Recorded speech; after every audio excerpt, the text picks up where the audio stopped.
तो दोस्तों आज की इस वीडियो में हम लोग सीखेंगे दशमलव को घटाना। बहुत सारे ऐसे छोटे छोटे बच्चे होते हैं जिनको दशमलव वाली संख्याओं को घटाना नहीं आता है। ये वीडियो उन छोटे छोटे बच्चों के लिए हैं जिनको दशमलव वाली संख्याओं को घटाना नहीं आता है, बिल्कुल शुरुआत से सीख रहे हैं, तो उनके लिए है। ठीक है, तो सबसे पहला जो सवाल है 5.6 में हमें घटाना है 3.3। तो सबसे पहले क्या किया जाता है, दशमलव वाली संख्याओं को जोड़ना हो या फिर घटाना हो तो दशमलव के नीचे दशमलव लगाते हैं और दशमलव की बाद वाली संख्याओं को बाद में लिखते हैं और दशमलव के आगे वाली संख्याओं को हम आगे लिखते हैं। ये ध्यान रखना होता है। यहाँ पर क्या है 5.6, तो 5.6 को हम वैसे के वैसे लिखेंगे 5.6। अब दशमलव के नीचे दशमलव लगाएंगे और दशमलव के आगे 3 है तो 3 लिख देंगे और बाद में 3 है तो 3 लिख देंगे। इनको क्या करना है, घटाना है।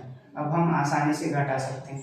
6 में से 3 को घटाएंगे तो कितना बचेगा, 3 बचेगा और दशमलव है तो दशमलव लगा देंगे। 5 में से 3 जाएगा तो कितना बचेगा, 2 बचेगा और यही हमारा उत्तर हो जाएगा। ठीक है, उसी तरह से दूसरा प्रश्न है 9.1 में हमें घटाना है 6.4। तो पहले तो 9.1 को लिखेंगे और फिर दशमलव के नीचे दशमलव लगाएंगे और दशमलव के आगे कितना है 6 तो 6 लिख देंगे, बाद में कितना है 4 तो 4 लिख देंगे। अब 1 में से 4 घटाएंगे तो क्या 1 में से 4 घटेगा, नहीं घटता है। तो ऐसी स्थिति में क्या करते हैं, हम उधार लेते हैं, कैरी लेते हैं। ठीक है, तो उधार किससे लेंगे, 9 से लेंगे तो 1 के पास कितना हो जाएगा, 11 हो जाएगा और यहाँ पर कितना बचेगा, 8। अब 11 में से 4 जाएगा तो कितना बचेगा, 7 बचेगा। अब दशमलव के नीचे दशमलव लगाएंगे। ठीक है, अब 8 में से 6 जाएगा तो कितना बचेगा, 2 बचेगा और यही हमारा उत्तर आ जाएगा। तो इस तरह से सिंपल तरीके से हम घटाते हैं। दशमलव के बाद वाली संख्याओं में अगर हासिल लेना पड़े तो हासिल भी लेते हैं। ठीक है, तो हर एक सवाल आपको अच्छे से समझना है ताकि आपका सारा डाउट क्लियर हो जाए। ठीक है, अगला जो सवाल है 9.98 में हमें घटाना है 5.34। तो वैसा की वैसा लिखेंगे 9.98 और दशमलव के नीचे दशमलव लगाएंगे। दशमलव के आगे कितना है 5 तो 5 लिखेंगे, बाद में क्या है 3 4 तो 3 4 लिखेंगे। अब इसको घटा लेंगे। 8 में से 4 जाएगा कितना बचेगा, 4 बचेगा और 9 में से 3 जाएगा तो कितना बचेगा, 6 बचेगा। 9 में से 5 जाएगा तो 4 बचेगा।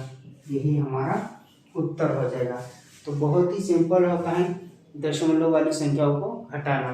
ठीक है, आप वीडियो को पूरा देखना, यहाँ पर आपको कुछ न कुछ नया सीखने को मिलेगा। 5.4 में हमें घटाना है 4.52। तो वैसा के वैसा लिखेंगे 5.4 घटाना है 4.52।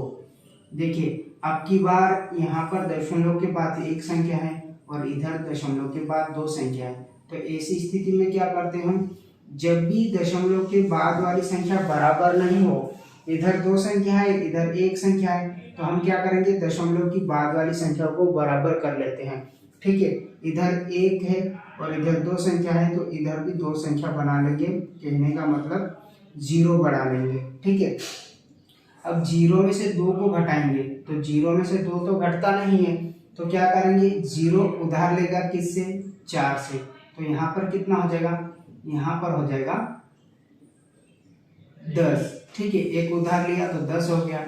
अब 4 के पास कितना बचेगा, 4 के पास बचेगा 3।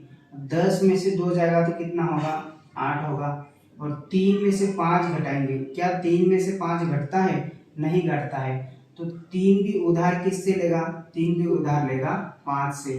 तो ये इसको दे देगा तो यहाँ पर कितना हो जाएगा, 13 हो जाएगा और यहाँ पर कितना बचेगा, 4। तो 13 में से अगर हम 5 को घटाएंगे तो यहाँ पर भी कितना बचेगा, 8 बचेगा।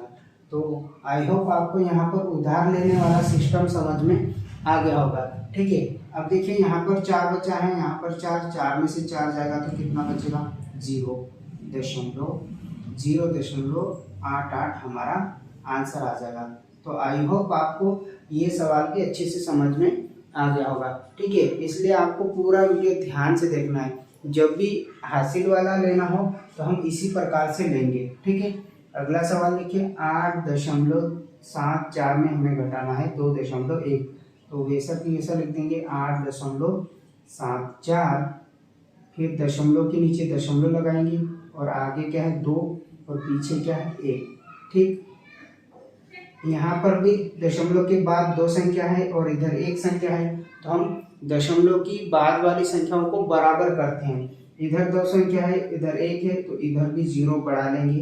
कहने का मतलब दशमलव के बाद वाली संख्याओं को बराबर कर लेते हैं। ठीक है, अब घटाएंगे, 4 में से 0 जाएगा तो 4 ही बचेगा, 7 में से 1 जाएगा तो 6 बचेगा, 8 में से 2 जाएगा तो 6 बचेगा और ये हमारा उत्तर आ जाएगा। ठीक है, तो इसी तरह से हर एक सवाल है। देखिए यहाँ पर 5.421 है, दशमलव के बाद 3 संख्या है और इधर दशमलव के बाद 4 संख्या है, तो इधर भी आप 0 बढ़ा लीजिएगा और घटा दीजिएगा तो आपका आंसर आ जाएगा। इसी तरह से अगले सवाल में भी है, हर एक सवाल में इसी तरह से आपको हल करना है।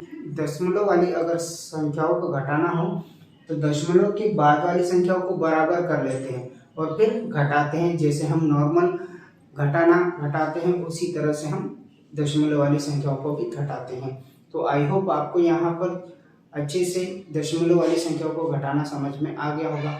ठीक है, अगर समझ में आया हो तो नीचे जो लाइक का बटन है उसे भी दबा दीजिएगा और चैनल को सब्सक्राइब भी कर दीजिएगा। और ये वीडियो उन प्यारे प्यारे बच्चों के साथ भी शेयर करना जो शुरुआत से जोड़ना घटाना सीख रहे हैं, ताकि वो भी सीख सके। तो मिलते हैं अगले वीडियो में, तब तक के लिए जय हिंद, वंदे मातरम।